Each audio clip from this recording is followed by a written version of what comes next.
बच्चों में भी क्या होता है, बिना मोबाइल के वो खाना नहीं खाएँगे। वो 3 से 4 घंटा लगातार मोबाइल देखते हैं। आउटडोर एक्टिविटीज़ कम हो गया, इंडोर एक्टिविटीज़ जिस वजह से देखिएगा आजकल के बच्चों को चश्मा बहुत जल्दी लग जा रहा है। मायोपिया होता है, जो इंडोर एक्टिविटीज़ करेंगे मायोपिया आपको होगा। क्या होता है, लैक्रिमल ग्लैंड्स यहाँ होते हैं, आँसू यहाँ बनता है। अब जो आइज़ ओपन रहेगी तो फैल नहीं पाएगा पूरे आइज़ पे। तो क्या होगा, you are pre expose to dry eye होगा। ड्राई आई से क्या होगा, आपको इरिटेशन होगा, पेन होगा, यही प्रॉब्लम आजकल हो रही है।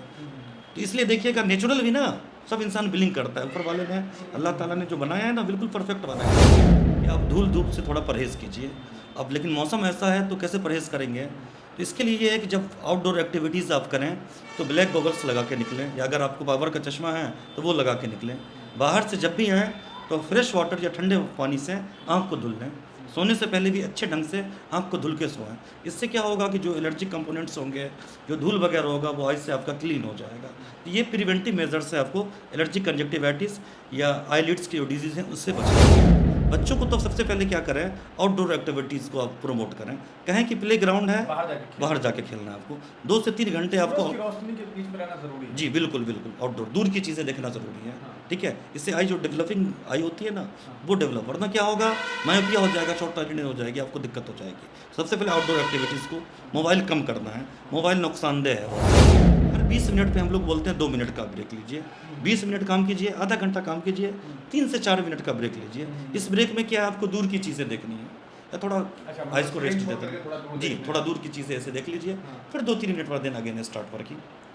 दोस्तों अभी हमारी मौजूदगी है मधुबनी के सकरी में, और सकरी चौराहे के पास अभी हम एक अस्पताल में हैं और हमारे साथ डॉक्टर एहसानुल्लाह साहब हैं। हम उनसे बातचीत करेंगे। आप जानते हैं कि आज के इस दौर में हर एक इंसान जो है वो कहीं ना कहीं स्क्रीन के साथ सबसे ज़्यादा वक्त गुजार रहा है। पहले एक वक्त हुआ करता था, लोग खेलने कूदने परिवार के साथ वक्त गुजारते थे, लेकिन अब स्क्रीन के सामने गुजारते हैं। इसका बहुत सारा खामियाजा भी लोगों को भुगतना पड़ता है और तरह तरह की परेशानियाँ होती हैं। इन तमाम मुद्दों पर बातचीत करने के लिए हम यहाँ पहुँचे हैं, और चूँकि अभी हम यूँ कहिए कि आप खुद को दिखाने के लिए भी पहुँचे हुए हैं, तो सोचा कि बातचीत की जाए ताकि आपको भी ये जानकारी मिल सके कि किस तरीके से यहाँ पर क्या कुछ सुविधाएं हैं।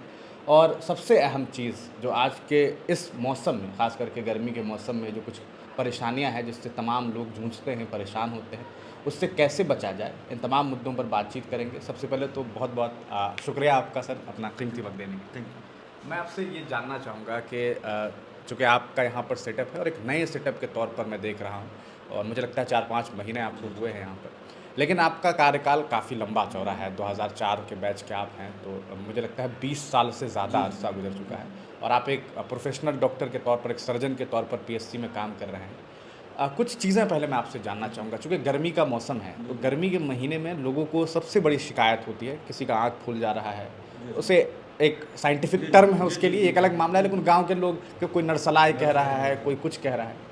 क्या इसके पीछे वजूहात होती है और कैसे इसे ठीक हो, इससे ये ठीक होगा? देखिए, ये गर्मी के मौसम में ना क्या होता है कि कुछ डिजीज़ेज़ होती हैं जो आइज़ में होती हैं, वो परेशान करती हैं। ख़ासतौर पे जब मौसम चेंज हो रहा होता है, जब सर्दी से गर्मी की तरफ बढ़ेंगे ना, मौसम चेंज होता है, धूल ज़्यादा होता है, हॉट एंड ह्यूमिड क्लाइमेट होता है, इससे दिक्कत होती है। सबसे पहली दिक्कत तो ये होती है एलर्जिक कंजक्टिवाइटिस हम लोग बोलते हैं। इसमें क्या होगा, आपकी आँखें लाल हो जाएँगी, खुजली करने का दिल चाहेगा, थोड़ी सी स्वेलिंग आ जाएगी पलकों पे, इसको हम लोग एलर्जिक कंजक्टिवाइटिस कहते हैं। इससे बचने का तो ये है कि आप धूल धूप से थोड़ा परहेज़ कीजिए। अब लेकिन मौसम ऐसा है तो कैसे परहेज़ करेंगे? तो इसके लिए ये है कि जब आउटडोर एक्टिविटीज़ आप करें तो ब्लैक गॉगल्स लगा के निकलें, या अगर आपको पावर का चश्मा है तो वो लगा के निकलें। बाहर से जब भी आएँ तो फ्रेश वाटर या ठंडे पानी से आँख को धुल लें। सोने से पहले भी अच्छे ढंग से आँख को धुल के सोएं। इससे क्या होगा कि जो एलर्जिक कंपोनेंट्स होंगे, जो धूल वगैरह होगा, वो आइज़ से आपका क्लीन हो जाएगा। तो ये प्रिवेंटिव मेजर्स है आपको एलर्जिक कंजक्टिवाइटिस या आईलिड्स की जो डिजीज़ हैं उससे बचने का। सेकंड, जिसका आप जिक्र कर रहे थे कि आँख में सूजन आ जाती है, दर्द होता है, उसको हम लोग कहते हैं स्टाई बोलते हैं। ये भी होता है, जो ग्लैंड्स की ओपनिंग होती है आइज़ के पलक पे ना, नीचे ऊपर 2 पलक है, उसमें ग्लैंड्स की ओपनिंग होती है। वो क्या होता है, धूल की वजह से और भी वजह से वो क्या होता है कि ऑब्स्ट्रक्ट हो जाता है, क्लॉग्ड हो जाता है बिल्कुल। तो उसमें क्या होता है, जो ओपनिंग है उसका सिक्रेशन बाहर नहीं निकल पाता है, निकलेगा नहीं तो क्या होगा, स्वेलिंग होगी, उसमें दर्द होगा, थोड़ा लाल भी हो जाएगा। तो इसमें सफाई का बिल्कुल ध्यान रखना है, जो मैंने कंजक्टिवाइटिस के लिए भी बताया है।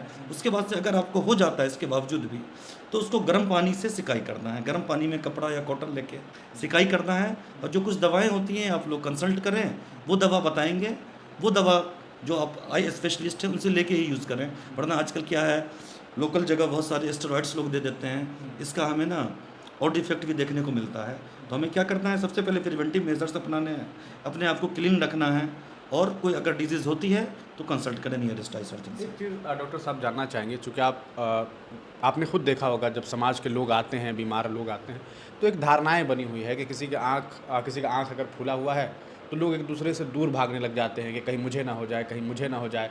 और गांव में लोग तो मजाक बुरा लगता है, जाके घर में बैठ यार 3-4 दिन घर में नहीं रह सकता। तो क्या ऐसा होता है कि मतलब उसके कांटेक्ट में आने से उससे भी हो बहुत जाए? सारी चीज़ें होती हैं वो इन्फेक्टिव होती हैं, एक दूसरे को टच करने से, साथ रहने से फैलती हैं। कुछ बैक्टीरियल इन्फेक्शन होते हैं, वायरल होते हैं, तो इसका हमें ख्याल रखना है, हैंड हाइजीन का ख्याल रखना है। गंदे हाथ से आइस को नहीं छूना है, किसी को छू लिया तो अब क्या करें, आइस को धुल लें। जैसे अभी कोरोना काल में देखा ना आप लोगों ने कि उसमें क्या होता था, एक दूसरे से फैलता था, वो वायरल डिजीज़ थी। तो कोई भी बैक्टीरियल और वायरल डिजीज़ जो होती है वो स्प्रेड होती हैं, तो उसके स्प्रेड को हमें कम करने के लिए अपना हैंड हाइजीन मेंटेन रखना है, आइस को हाइजीन को मेंटेन रखना, ये 2 काम आप कर सकते ये चीज़ें होनी चाहिए। जी, बिल्कुल। एक जो अहम सवाल है कि चूँकि मोबाइल लोग खूब सारा इस्तेमाल करें, और तमाम लोग, आजकल 5 लोग हैं घर में तो पाँचों के पास मोबाइल है। मोबाइल से लोग छूटते हैं तो फिर लैपटॉप पे बैठते हैं, और लोगों का काम भी है, ज़रूरी चीज़ें हैं। तो यह एक वो चीज़ है जिसे आप रोक भी नहीं सकते। लेकिन मार्केट में बहुत सारे ग्लासेस मिल रहे हैं, कोई कहते हैं कि ये चश्मा लीजिए, इसमें यूवी रेज़ से बच रहे हैं, तो ये रेज़ से बच रहे हैं, उस रेज़ से बच रहे हैं। क्या वाकई ऐसा कोई प्रिवेंटिव ऑर्डर है कि इन चीज़ों से बचा जा सकता है, और क्या तरीका इंसान अपनाएं? क्योंकि लोगों को बैठना तो है, 8 घंटे का काम है तो 8 घंटा उसे स्क्रीन टाइम देना होगा। कैसे बचा जाए, क्या उसके लिए रास्ता अपनाया जाए? क्या हुआ कि ख़ास तौर पे जब कोरोना काल आया तो सबको वर्क फ्रॉम होम हुआ, ठीक है। इसमें क्या हुआ कि लोगों को स्क्रीन टाइम ज़्यादा हुआ, सबको काम करना है, छुट्टी तो नहीं ले सकता, लोगों को अच्छा लगने लगा, कंपनीज़ वालों को भी अच्छा लगने लगा कि विदाउट वेल फर्निश्ड ऑफिस के हम घर से ही काम करा ले रहे हैं, ज़्यादा इफेक्टिव काम हो रहा है। उसके बाद से बच्चों में आजकल देखिएगा, बच्चों में भी क्या होता है, बिना मोबाइल के वो खाना नहीं खाएंगे, वो 3 से 4 घंटा लगातार मोबाइल देखते हैं। आउटडोर एक्टिविटीज़ कम हो गया, इंडोर एक्टिविटीज़, जिस वजह से देखिएगा आजकल के बच्चों को चश्मा बहुत जल्दी लग जा रहा है। मायोपिया होता है, जो इंडोर एक्टिविटीज़ करेंगे मायोपिया आपको होना है। तो हमें सबसे पहले तो बच्चों के लिए है, बड़ों पे बाद में आऊँगा। बच्चों को तो सबसे पहले क्या करें, आउटडोर एक्टिविटीज़ को आप प्रमोट करें, कहें कि प्ले ग्राउंड है, बाहर जाके खेलना है आपको, 2 से 3 घंटे आपको। सूरज की रोशनी के बीच में रहना जरूरी है। जी बिल्कुल बिल्कुल, आउटडोर दूर की चीज़ें देखना ज़रूरी है, ठीक है। इससे आई जो डेवलपिंग आई होती है ना, वो डेवलप, वरना क्या होगा, मायोपिया हो जाएगा, शॉर्ट साइटेडनेस हो जाएगी, आपको दिक्कत हो जाएगी। सबसे पहले आउटडोर एक्टिविटीज़ को, मोबाइल कम करना है, मोबाइल नुकसानदेह है बहुत ज़्यादा, ये कम करना है। बाकी जो बड़े लोग हैं जिनको तो काम करना ही करना है, इसमें हमें क्या करना है, काम को कम नहीं करना है, लेकिन इफेक्टिव स्क्रीन टाइम हमें कम करना है। इफेक्टिव स्क्रीन टाइम, इसमें क्या है, जैसे आप 4 घंटा काम कर रहे हैं, काम करना है आपको, उसमें क्या करना है ना, आपको फ्रीक्वेंट ब्रेक लेना है काम पे। हम लोग बोलते हैं कि हर 1-2 मिनट पे एक दफ़ा ब्लिंक कीजिए आइज को। सबसे पहली बात क्या होता है, लैक्रिमल ग्लैंड्स यहाँ होते हैं, आंसू यहाँ बनता है। अब जो आइज़ ओपन रहेगी तो फैल नहीं पाएगा पूरे आइज़ पे, तो क्या होगा, you are pre expose to dry eye होगा। ड्राई आई से क्या होगा, आपको इरिटेशन होगा, पेन होगा, यही प्रॉब्लम आजकल हो रही है। तो इसलिए देखिएगा, नेचुरल भी ना सब इंसान बिलिंग करता है, ऊपर वाले ने, अल्लाह ताला ने जो बनाया है ना, बिल्कुल परफेक्ट बनाया है इंसान को, उसमें नेचुरल भी बिलिंग करता है। लेकिन आप जब मूवीज़ देख रहे हो, काम कर रहे हो, तो आप डायरेक्ट देखिएगा बिलिंग नहीं करते हैं। तो हमको बिलिंग करना है, हर 1-2 मिनट पे एक दफ़ा बिलिंग कर लेना है, पहला काम ये करना है। दूसरा काम ये करना है कि हर 20 मिनट पे हम लोग बोलते हैं 2 मिनट का ब्रेक लीजिए।